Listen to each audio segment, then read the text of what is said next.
Assalomu alaykum va rahmatulloh. Azizlar, mana bu qorni qarang, rosta chiroyli yonmoqda. Allohning barokasi yonmoqda.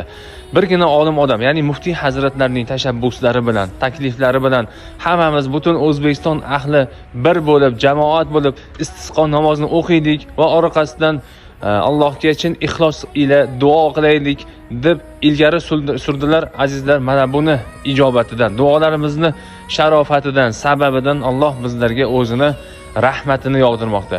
Mana bu qor, yomg'irlarning o'zi barokatli, ziyoda va manfaatli bo'lishligini o'zi nasibi ro'z eylasin.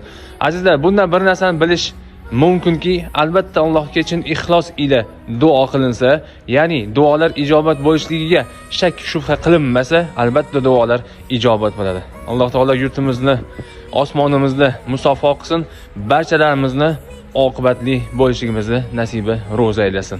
Assalomu alaykum va rahmatulloh.